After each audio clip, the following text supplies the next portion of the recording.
Pourquoi autant d'AVC dans le monde? Pourquoi autant d'AVC parmi les chrétiens dans l'Église? Les AVC, c'est les accidents vasculo-cérébraux. Et autant d'arrêts cardiaques. Pourquoi des morts bizarres que nous assistons parfois dans les cultes, des célébrations, les gens ils ont des arrêts cardiaques ou des AVC. Telle est la question que nous voulons répondre et comment y remédier. Salut à vous, que la paix de Dieu soit avec vous. C'est votre frère, l'esclave unité de Christ, Yannick Stéphane, pasteur et enseignant de la parole de Dieu. Donc, nous voulons répondre à cette question parce que c'est une question aussi qui nous est posée aussi et quelque chose auquel nous prêtons attention par rapport à la vie de l'Église et comment ça se passe dans le monde. Donc, l'AVC, je peux dire, c'est les maladies, ça fait partie des maladies du siècle. C'est-à-dire les problèmes qu'on peut avoir, la maladie de ce siècle, ou bien on peut dire de ce siècle de modernisation, de modernisme, où tout est modernisé, et ça a créé des conditions aussi pour que nous puissions avoir ce type de maladies, qui sont dues à quoi? À la sédentarité, principalement. Donc les gens ne font pas de l'activité physique, parce que presque tout est à notre portée. Il y a trop de transport, et la pollution qu'on vit au quotidien. Alors, j'ai examiné ces questions de près, et moi-même j'ai prié beaucoup le Seigneur pour qu'il m'éclaire, parce que je voyais beaucoup d'AVC, des gens qui meurent pendant qu'ils prêchent, des gens qui tombent, des gens, et même des gens dans leur vie qui ont des AVC, des chrétiens, dans leur vie qui ont des AVC, peu importe. Et on voit qu'avec le temps, ça ne fait que diminuer l'âge des personnes qui ont des AVC, c'est précoce. Vous voyez, on peut dire précoce, les gens sont à 30 ans, moins de 30 ans même, tout ça, ils ont des AVC, ils ont des arrêts cardiaques. On voit beaucoup de serviteurs de Dieu, ils prennent tellement de médicaments à ne pas en finir. Alors, pour commencer, je vais vous donner moi-même mon témoignage, parce qu'il y a beaucoup qui s'étonnent pourquoi je parle du sujet. Vous savez que j'aborde le sujet pour ceux qui m'ont déjà écouté, et j'ai fait beaucoup de sport. Alors, vous savez, moi j'ai grandi dans une famille où on faisait du sport, et tout petit, j'ai baigné dans le sport, à partir des arts martiaux, le football, et surtout la gymnastique, c'est-à-dire l'acrobatie. J'ai fait des acrobaties à un certain niveau, un très très bon niveau. Donc, et quand moi je suis arrivé ici en Europe, je m'étais blessé au genou parce que je jouais toujours encore un peu le foot. Puis j'avais arrêté complètement l'activité sportive. Ici en Europe, j'avais pas les mêmes conditions qu'en Afrique, où en Afrique on marchait beaucoup pour aller à l'école, même pour aller au lycée. On marchait beaucoup, même quand j'étais à l'université à l'ouest du Cameroun, où j'ai pratiqué les arts martiaux et je faisais un peu de sport aussi à côté. On marchait beaucoup pour aller à l'université. Certains prenaient les motos, tout ça, mais on marchait beaucoup. Il y avait beaucoup d'activité physique, hein, la marche dans presque dans ce qu'on faisait. Alors qu'ici en Europe, il y a tout. Il y a les transports, il y a les trains. J'ai commencé moi-même à prendre du poids, surtout quand je me suis marié. Nous sommes dans les années 2014 et que ma femme et mes enfants, ma femme m'a rejoint ici avec mes enfants. J'ai commencé à prendre du poids et du poids excessivement. Et je prenais du poids excessivement sans me rendre compte au fait. J'avais parfois beaucoup de petits bobos que je ne comprenais pas. Bon, comme j'ai dit, je faisais plus vraiment du sport. Et j'avais une hygiène de vie qui n'était pas tout à fait ça. Ces choses-là, on le connaît. On sait qu'il faut faire attention à certaines choses. Mais on ne prête pas souvent attention à quel point ça nous détruit. Donc, quand j'ai passé par une phase où j'ai été gravement malade, en 2012 déjà, où j'ai été opéré, j'ai commencé vraiment à prêter attention à ce qui ne va pas et fait un peu attention, mais il y avait quand même un peu le laisser aller. Pourquoi? Qu'est-ce qui me trompait? Comme beaucoup de chrétiens et comme beaucoup de personnes, moi je suis quelqu'un qui aime beaucoup le jeûne et la prière, vous voyez.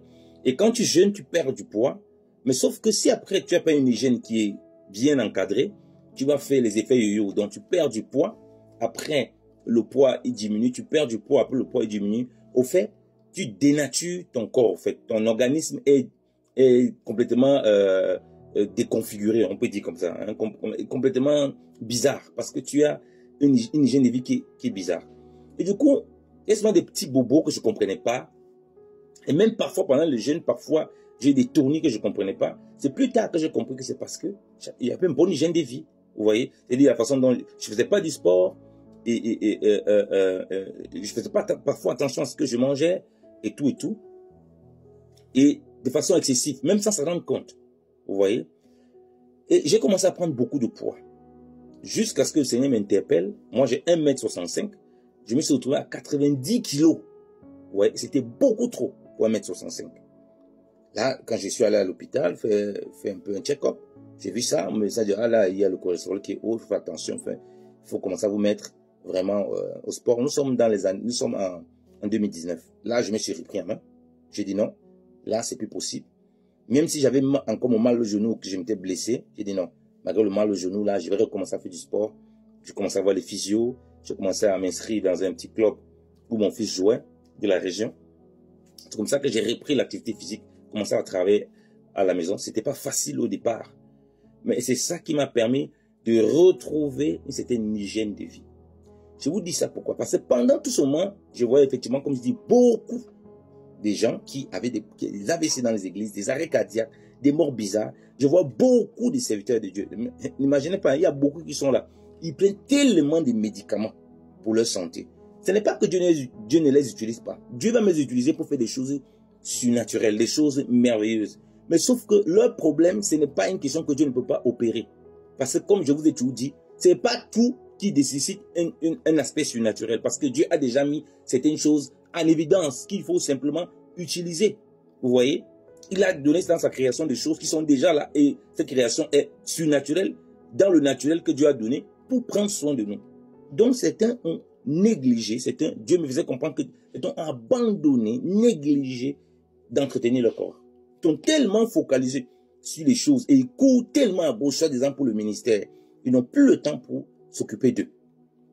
Et pour ça que leur corps maintenant est devenu un tapis de maladies. Ils sont maintenant eux-mêmes obligés de prendre des médicaments. Beaucoup prennent les antidépresseurs, tout ça. Beaucoup ne dorment pas. Beaucoup, c'est de Dieu que vous voyez. Beaucoup ont des maladies bizarres dans leur corps. Ils se disent non, c'est les démons. Non. Je dis 1%, c'est le mauvais esprit. Et là, je suis gentil quand je dis ça. La plupart des temps, c'est une très mauvaise hygiène de vie. Vous voyez? Donc moi, avec 90 kilos, j'aurais pu avoir n'importe quel problème de santé. Sans m'en rendre compte. Vous voyez? Et j'avais parfois des petits bobos que je ne comprenais pas. Quand j'ai repris dans l'activité physique, tout en gardant l'activité spirituelle, j'ai retrouvé cet équilibre corps, âme, esprit qui est très important pour notre marche. Il ne s'agit pas ici de négliger la vie de l'esprit pour entretenir seulement la vie du corps. Non. La Bible dit que, 1 Corinthiens chapitre 3, 16 à 17, notre corps est le temple de Dieu. Et la Bible dit que celui qui détruit le temple de Dieu, Dieu lui-même va le détruire. Donc, nous vivons dans un siècle où il y a tellement la pollution. Ça peut arriver qu'on est même malade. Mais nous sommes les premiers responsables de notre santé. Ce n'est pas quelqu'un d'autre, ce n'est pas le médecin. C'est d'abord nous. C'est quand ça, à notre niveau, ça nous dépasse qu'on peut aller voir le médecin. Vous voyez? Mais nous, on a une hygiène de vie mauvaise. On ne fait pas du tout de sport. Alors que le sport est très bien pour prévenir les AVC. Enfin, comme je dis, il y a trop de sédentarité. Tout nous pousse à rester s'asseoir, regarder l'écran. Tout nous pousse à rester toujours assis. Tout nous pousse à rester toujours pas fait d'activité. On est stressé. Le monde est tellement pollué. Je vous laisse vous-même faire les recherches sur les causes des AVC. Comme dit, la principale, la sédentarité, l'obésité. Parce que quand tu es sédentaire, tu vas prendre du poids. Et quand tu commences à prendre du poids, ben, tu ne veux davantage rien faire, tu veux davantage t'asseoir.